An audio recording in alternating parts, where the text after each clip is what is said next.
Hi hello എല്ലാവർക്കും നമസ്കാരം. അപ്പോൾ ഇന്നത്തെ വീഡിയോ എന്ന് പറയുന്നത് ഒരൊറ്റ ബാറ്ററിൽ 2 വെറൈറ്റി കേക്കുകളാണ് കേട്ടോ. ഒന്ന് മാർബിൾ കേക്കും രണ്ടാമത്തേത് നോർമൽ വാനില സ്പഞ്ച് കേക്കുമാണ്.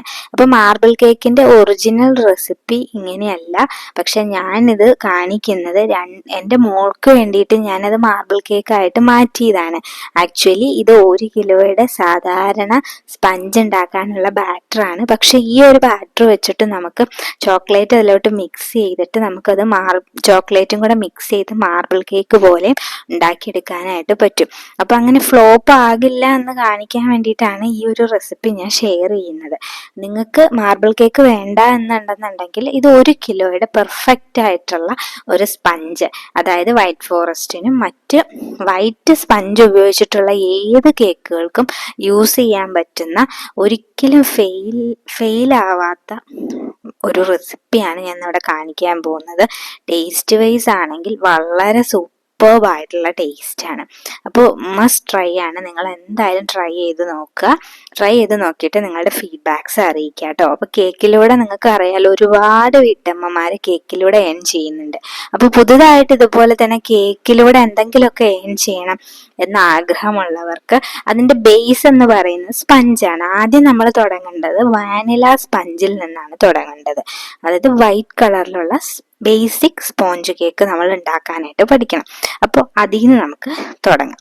അപ്പം ഞാൻ പറഞ്ഞല്ലോ, ഇത് 1 കിലോ ബാറ്ററാണ് ഞാനിവിടെ ഇന്ന് ഉണ്ടാക്കുന്നത്. അതിന് വേണ്ടിയിട്ട് 1 കിലോയുടെ ബാറ്റർ നമ്മൾ ഉണ്ടാക്കുമ്പോൾ ഒരു കപ്പ് മൈദ എടുക്കുക. 1 കിലോയ്ക്ക് 1 കപ്പ് മൈദ എടുക്കുക. നമ്മൾ 1/2 കിലോയുടെ കേക്കാണ് ഉണ്ടാക്കുന്നതെങ്കിൽ 1/2 കപ്പ് മൈദ. അങ്ങനെയാണ് അതിൻ്റെ കണക്ക് വരുന്നത്. അപ്പോൾ ഇവിടെ ഞാൻ 1 കപ്പ് മൈദ എടുക്കുകയാണ്. മൈദ അളക്കുന്ന സമയത്ത് പ്രത്യേകമായിട്ട് ശ്രദ്ധിക്കുക. കപ്പിൽ നിറയെ മൈദ ഇട്ട് കൊടുക്കുക. അമുക്കി അങ്ങനെ ഇടണ്ട, ജസ്റ്റ് ഒന്ന് ഇട്ട് കൊടുക്കുക. കപ്പ് ഫുൾ ഇട്ട് കൊടുത്തിട്ട് ഒരു കത്തിയോ എന്തെങ്കിലും വെച്ചിട്ടൊന്ന് ലെവൽ ചെയ്ത് കൊടുക്കുക. ഇങ്ങനെ വേണം നമ്മൾ മൈദ എടുക്കാൻ. അതുപോലെ തന്നെ നെക്സ്റ്റ് വരുന്ന ഒരു ഐറ്റമാണ് ബേക്കിംഗ് പൗഡർ. ബേക്കിംഗ് സോഡ ഉപയോഗിക്കുന്നില്ല. ചിലർ ബേക്കിംഗ് സോഡയും കൂടെ ചേർക്കാറുണ്ടെന്ന് തോന്നുന്നു. പക്ഷെ ഞാൻ ബേക്കിംഗ് പൗഡർ മാത്രമേ യൂസ് ചെയ്യാറുള്ളൂ. അത് 1 ടീസ്പൂൺ ബേക്കിംഗ് പൗഡർ 1 ടീസ്പൂൺ. അതുപോലെ തന്നെ മൈദ 1 കപ്പ് മൈദയ്ക്ക് 1 ടീസ്പൂൺ ബേക്കിംഗ് പൗഡറാണ് കണക്ക്. അതുപോലെ തന്നെ കുറച്ച് ചെറിയൊരളവിൽ ഉപ്പ് കൂടെ, മധുരത്തൊന്ന് ബാലൻസ് ചെയ്യാൻ വേണ്ടിയിട്ടാണ് കുറച്ച് ഉപ്പും കൂടെ ചേർക്കുന്നത്. ഇതും കൂടെ ചേർത്ത് നമ്മൾ 2-3 പ്രാവശ്യം നന്നായിട്ട് അരിച്ചെടുക്കുക. അരിച്ചെടുക്കുന്നതിൻ്റെ പിന്നിൽ ഒരുപാട് കാര്യങ്ങളുണ്ട്. ഒന്ന്, നല്ലപോലെ കേക്ക് പൊങ്ങി കിട്ടാനും, 2 എല്ലാ ഇൻഗ്രീഡിയൻസും ഈവനായിട്ട് മിക്സായി കിട്ടാനും ഒക്കെ ഇങ്ങനെ അരിച്ചെടുക്കുന്നത് വളരെയധികം സഹായിക്കും. അപ്പോൾ 2-3 തവണ ഇതുപോലെ അരിച്ചെടുക്കുക. നെക്സ്റ്റ് സ്റ്റെപ്പ് എന്ന് പറയുന്നത്, നമ്മളിങ്ങനെ അരിച്ചു മാറ്റി, ഫസ്റ്റ് നമ്മൾ ചെയ്യേണ്ടത് അരിച്ചു മാറ്റി വയ്ക്കുക. ഈ പൊടി അരിച്ചു മാറ്റി വയ്ക്കുക.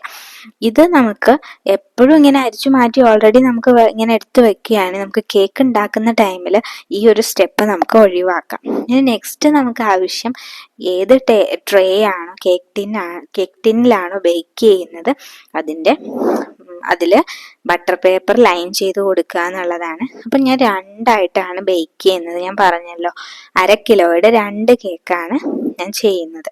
അപ്പോൾ ഞാനത് ബട്ടർ പേപ്പറൊക്കെ വെച്ച് റെഡി ആക്കി വെച്ചിട്ടുണ്ട്. പിന്നെ 1 കിലോ കേക്കിന് 4 മുട്ടയാണ് വേണ്ടത്.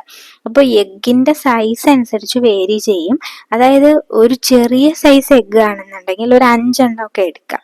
വലിയ സൈസ് ആണെങ്കിൽ 4 എണ്ണം. അപ്പോൾ 4 മുട്ട പൊട്ടിച്ചൊഴിച്ചു കൊടുക്കുക. അതുപോലെ 4 മുട്ട പൊട്ടിച്ച് ഒഴിച്ചതിന് ശേഷം നമുക്കിതിലോട്ട് എസെൻസ് ആണ് ആവശ്യം. അപ്പോൾ ചിലർ വാനില എസെൻസ് മാത്രമാണ് ചേർക്കുന്നത്. ഞാൻ ഇവിടെ വാനിലയുടെ കൂടെ പൈനാപ്പിൾ എസെൻസും കൂടെ ചേർക്കുന്നുണ്ട്. അപ്പോൾ 2ഉം കൂടെ മിക്സ് ചെയ്ത് ചേർക്കുമ്പോൾ ഒരു പ്രത്യേക ടേസ്റ്റാണ്. കേക്കിൻ്റെ ടേസ്റ്റ് എൻഹാൻസ് കൂട്ടാനുള്ള ഒരു പൊടിക്കൈ കൂടിയാണ് ഞാനിവിടെ പറയുന്നത്. അപ്പോൾ പൈനാപ്പിൾ എസെൻസ് ഇല്ല എന്നുണ്ടെങ്കിൽ നിങ്ങൾക്ക് ബട്ടർ എസെൻസ് വേണമെങ്കിലും ചേർക്കാം. ബട്ടർ എസെൻസ് അല്ലെങ്കിൽ മിൽക്ക് എസെൻസ് ഒക്കെ അതിൻ്റെ കൂട്ടത്തിൽ ചേർക്കാം.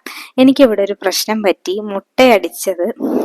മുട്ട സ്റ്റാർട്ടിങ്ങിൽ ഞാൻ ബീറ്റ് ചെയ്തത് റെക്കോർഡായില്ല, ഞാനത് ശ്രദ്ധിച്ചില്ല, എക്സ്ട്രീംലി സോറി. അപ്പോൾ എന്തായാലും നമ്മൾ മുട്ട ആദ്യം പൊട്ടിച്ചൊഴിച്ച് എസൻസ് ഒഴിച്ചതിന് ശേഷം ജസ്റ്റ് ഒന്ന് ബീറ്റ് ചെയ്യുക. ബീറ്റ് ചെയ്ത് കഴിയുമ്പോൾ മുട്ട ഇങ്ങനെ പതഞ്ഞു വരും, നല്ല പോലെ നൊര പോലെ പതഞ്ഞു വരുന്ന സമയത്ത് നമ്മൾ കുറേശ്ശെ പഞ്ചസാര ചേർത്ത് കൊടുക്കണം. അപ്പോൾ ഇവിടെ പഞ്ചസാരയുടെ കണക്ക് എന്ന് പറയുന്നത് പൊടിച്ച പഞ്ചസാരയാണെങ്കിൽ 1 കപ്പും പൊടിക്കാത്ത പഞ്ചസാരയാണെങ്കിൽ 1/4 കപ്പുമാണ് കണക്ക്. അപ്പം ഞാനിവിടെ പൊടിക്കാതെയാണ് ചേർക്കുന്നത്. ഈ 1/4 കപ്പ് പഞ്ചസാര എടുത്ത് പൊടിച്ചു കഴിഞ്ഞാൽ സ്വാഭാവികമായിട്ട് 1 കപ്പിനോടടുത്ത് നമുക്ക് പൊടിച്ച പഞ്ചസാര കിട്ടും. അപ്പോൾ പൊടിക്കാത്ത പഞ്ചസാര ചേർക്കുമ്പോൾ പ്രത്യേകം ശ്രദ്ധിക്കണം, നല്ലപോലെ ബീറ്റ് ചെയ്യണം. പഞ്ചസാര നന്നായി അലിഞ്ഞു കിട്ടുന്ന രീതിയിൽ നല്ല കംപ്ലീറ്റ് ആയിട്ട് ബീറ്റ് ചെയ്ത് എഗ്ഗിൻ്റെ ക്വാണ്ടിറ്റി നല്ലപോലെ കൂടി, ആ ബാറ്റർ നല്ലപോലെ കൂടി കിട്ടി ലാസ്റ്റ് സ്റ്റേജിൽ നമ്മൾ ഓയിൽ ചേർക്കുക. അപ്പോൾ ഓയിൽ എന്ന് പറയുന്നത് ഒരു 4 ടേബിൾ സ്പൂൺ, അതായത് 1/4 കപ്പിൻ്റെ അടുത്ത് അൺഫ്ലേവേർഡ് ആയിട്ടുള്ള ഓയിലുകൾ, അതായത് ഫ്ലേവേഴ്സ് ഒന്നും ഇല്ലാത്ത ഓയിലുകൾ ഏത് വേണമെങ്കിലും നമുക്ക് ചേർക്കാം. വെളിച്ചെണ്ണയൊന്നും ചേർക്കരുത്, സൺഫ്ലവർ ഓയിലൊക്കെ നമുക്ക് ചേർക്കാം. അതിൻ്റെ കൂട്ടത്തിൽ നമുക്ക് അത് ജസ്റ്റ് ഒന്ന് ഇട്ടതിന് ശേഷം ഒന്ന് ബീറ്റ് ചെയ്ത് മാത്രമേ എടുക്കാൻ പാടുള്ളൂ, ഒരുപാട് നേരം ബീറ്റ് ചെയ്യരുത്. അതിനുശേഷം നമ്മൾ അരിച്ചു മാറ്റി വെച്ച പൊടികൾ ജസ്റ്റ് ഇങ്ങനെ തൂകി കൊടുക്കുക. അങ്ങനെ കട്ടയായിട്ട് അങ്ങനെ എടുത്തിടരുത്, ഇങ്ങനെ ആ മാവിൽ ഇങ്ങനെ ഈവനായിട്ട് ഇങ്ങനെ തൂവി കൊടുക്കുക. എന്നിട്ട് പാലെടുത്ത് വെച്ചിട്ടുണ്ട്, അതൊരു 1/4 കപ്പിൻ്റെ അടുത്ത് റൂം ടെമ്പറേച്ചറിലുള്ള പാലാണ്. പാല് കുറേശ്ശെ ഒഴിച്ച് ബാറ്റർ നമ്മൾ മിക്സ് ചെയ്തെടുക്കുക. പാലൊഴിക്കുന്ന സമയം പ്രത്യേകം ശ്രദ്ധിക്കണം, മിക്സിങ്ങിൻ്റെ അവസാനം ഒരിക്കലും പാലൊഴിക്കരുത്.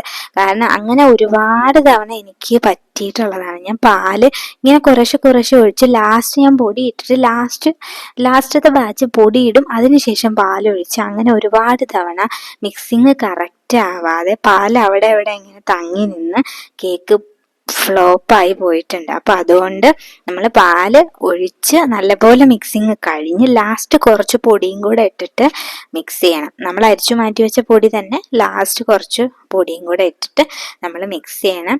മിക്സ് ചെയ്യുന്നതൊക്കെ നമ്മൾ ഒരുപാട് വീഡിയോയിൽ കണ്ട് എല്ലാവർക്കും അറിയാവുന്നതാണ്.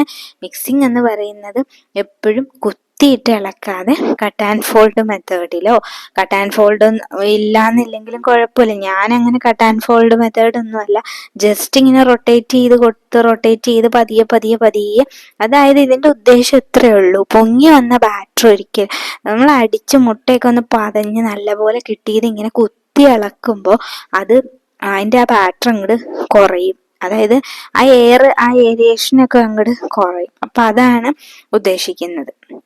അപ്പോൾ ബാറ്ററിൻ്റെ പരിപാടി ഇവിടെ കഴിഞ്ഞു. ഇനി നമുക്ക് ഓവൻ ഓൺ ചെയ്യാം. ഓവൻ ഞാനിവിടെ എൻ്റെ ബജാജിൻ്റെ OTG ആണ് കേട്ടോ. അപ്പോൾ ഞാൻ അതിൽ ബേക്ക് മോഡിൽ വെച്ചിട്ടുണ്ട്, ടെമ്പറേച്ചർ സെറ്റ് ചെയ്തു, 10 മിനിറ്റ് പ്രീ ഹീറ്റ് ചെയ്യാനായിട്ട് വെക്കുകയാണ്. അപ്പോൾ ഞാൻ മിക്സിംഗ് ഒക്കെ കഴിഞ്ഞതിന് ശേഷമാണ് പ്രീ ഹീറ്റ് ചെയ്യാൻ വയ്ക്കുന്നത് കേട്ടോ. നിങ്ങൾ കണ്ടോ, ബാറ്റർ ഒഴിക്കുമ്പോൾ ഇങ്ങനെ ഫോൾഡ് ചെയ്ത് വരണം. ഇതിനെയാണ് നമ്മൾ റിബൺ കൺസിസ്റ്റൻസി എന്ന് പറയുന്നത്. ബാറ്റർ ഇങ്ങനെ ഫോൾഡിങ് ഒരു രീതിയിൽ വരുന്നതാണ് റിബൺ കൺസിസ്റ്റൻസി. അപ്പോൾ ഞാൻ ആ 1/2 kg പകുതി ഭാഗം അങ്ങനെ ഒഴിച്ചു. എന്നിട്ട് ഞാൻ പറഞ്ഞല്ലോ, ഞാൻ ഒരു കേക്ക് എനിക്ക് കൊടുക്കാനുണ്ട്, ബർത്ത്ഡേയുടെ ഓർഡറിന് കൊടുക്കാനാണ്. ഒരു കേക്ക് ഞാൻ എൻ്റെ വീട്ടിലെ ആവശ്യത്തിന് വേണ്ടിയിട്ടാണ്. അപ്പം അതുകൊണ്ട് ഞാനൊരു ഇടയ്ക്ക് ഇങ്ങനെ ഞാൻ പറഞ്ഞല്ലോ, മാർബിൾ കേക്കിന് ഈ ഒരു പ്രോസസ്സ് അല്ല ചെയ്യേണ്ടത്, ഈ ഒരു രീതിക്കല്ല മാർബിൾ കേക്ക് ചെയ്യേണ്ടത്. പക്ഷെ ഞാൻ ഇങ്ങനെ ഒന്ന് ചെയ്ത് നോക്കിയതാണ്, പക്ഷെ യാതൊരു തരത്തിലും അത് ഫ്ലോപ്പ് ആയിട്ടില്ല കേട്ടോ. കുറച്ച് ബാറ്റർ എടുത്തിട്ട് അതിലോട്ട് കൊക്കോ പൗഡർ ഇട്ടിട്ട് മിക്സ് ചെയ്യുക. പിന്നെ എനിക്ക് പറ്റിയ ഒറ്റ ഒരു കാര്യം, കുറച്ച് പാലും കൂടെ റൂം ടെമ്പറേച്ചറിലുണ്ടെങ്കിൽ നമ്മൾ ഈ കൊക്കോ പൗഡർ ഇങ്ങനെ മിക്സ് ചെയ്യില്ലേ കുറച്ച് ബാറ്ററിൽ, അതിൽ ഇച്ചിരി കൂടെ പാലൊഴിച്ചെങ്കിൽ നല്ലപോലെ ലൂസായി കിട്ടി. ഇതിപ്പോൾ ആ ഒരു ബാറ്റർ ഹാർഡായ പോലെ എനിക്ക് തോന്നി. എന്നിട്ട് നമ്മൾ കുറേശ്ശെ ഈ വാനില ബാറ്ററും കൊക്കോ പൗഡറിൻ്റെ ബാറ്ററും ഇങ്ങനെ ഇട്ട് കൊടുക്കുക. മാർബിൾ കേക്ക് പിന്നീട് ഒരു ദിവസം മാർബിൾ കേക്കിൻ്റെ മാത്രമായിട്ടുള്ള വീഡിയോ ഞാൻ ചെയ്യാം. അപ്പോൾ എന്തായാലും ഇത്രയേ ഉള്ളൂ പരിപാടി. അപ്പോൾ നിങ്ങൾക്ക് 1 കിലോയുടെ സ്പഞ്ചിൻ്റെ കാര്യങ്ങൾ കൃത്യമായിട്ട് ക്ലിയർ ആയിട്ട് മനസ്സിലായി എന്ന് വിശ്വസിക്കുന്നു. ഈ വീഡിയോ എത്ര പേര് കാണുന്നറിയില്ല. നമ്മളെപ്പോലുള്ള ചെറിയ യൂട്യൂബേഴ്സ് വീഡിയോ ഇടുമ്പോൾ കാണുന്നവരുടെ എണ്ണം കുറവാണ്, അല്ലെങ്കിൽ റീച്ച് കിട്ടുന്നില്ല. പക്ഷെ കാണുന്ന ഒരാളെങ്കിലും ഉണ്ടെന്നുണ്ടെങ്കിൽ നിങ്ങൾക്ക് വീഡിയോ ഇഷ്ടമാവുകയാണെന്നുണ്ടെങ്കിൽ തീർച്ചയായിട്ടും ഒന്ന് സപ്പോർട്ട് ചെയ്യണം, ഒന്ന് ലൈക്ക് ചെയ്യണം, ഒന്ന് കമൻറ്റും കൂടെ ചെയ്യണേ. അടുത്തടുത്ത വീഡിയോസ് ചെയ്യാനായിട്ട് ഈ ഒരാളുടെ കമൻ്റ് ആയിരിക്കും ചിലപ്പോൾ ഞങ്ങൾക്ക് ഒരു മോട്ടിവേഷൻ കിട്ടുന്നത്. അതങ്ങനെയാണല്ലോ, ഏതൊരു കാര്യത്തിനും ചെറിയ രീതിയിലുള്ള മോട്ടിവേഷൻ കിട്ടുമ്പോഴാണല്ലോ നമുക്കത് ചെയ്യാൻ കൂടുതൽ എനർജി കിട്ടുന്നത്. അപ്പോൾ അതുകൊണ്ട് പ്ലീസ് നിങ്ങൾ സപ്പോർട്ട് ചെയ്യുക. കാണുന്നവർ യൂസ്ഫുൾ ആണെന്ന് തോന്നുകയാണെന്നുണ്ടെങ്കിൽ തീർച്ചയായിട്ടും കമൻറ്റ് ചെയ്യാനും ലൈക്ക് ചെയ്യാനും മടിക്കരുത്. അപ്പോൾ ഞാനിവിടെ ഓവൻ അതിൻ്റെ 10 മിനിറ്റ് പ്രീ ഹീറ്റ് ചെയ്ത് എൻ്റെ ഇത് വന്നു. അതിനുശേഷം ടൈമർ ഓണായി, അല്ല ടൈമർ ഓഫായി. എന്നിട്ട് ഞാനത് ഓവനിലോട്ട് വെച്ചു കൊടുത്തു. എന്നിട്ട് ടെമ്പറേച്ചർ ഒരു 170-യിലാണ് ഞാൻ വയ്ക്കാറ്. 170 ഡിഗ്രിയിൽ ഒരു 30-35 മിനിറ്റിനുള്ളിൽ കേക്ക് റെഡിയായി കിട്ടും. അതാ കേക്ക് റെഡി ആയിട്ടുണ്ട്, അടിപൊളിയായിട്ട് റെഡി ആയിട്ടുണ്ട്. അപ്പോൾ തീർച്ചയായിട്ടും ഫ്ലോപ്പ് ആകാതെ നിങ്ങൾ ഫസ്റ്റ് അറ്റംപ്റ്റിൽ തന്നെ നിങ്ങൾക്ക് കേക്ക് അടിപൊളിയായിട്ട് കിട്ടും. ഇത് എൻ്റെ ഗ്യാരൻറ്റിയാണ്. ട്രൈ ചെയ്ത് നോക്കുക. Thank you.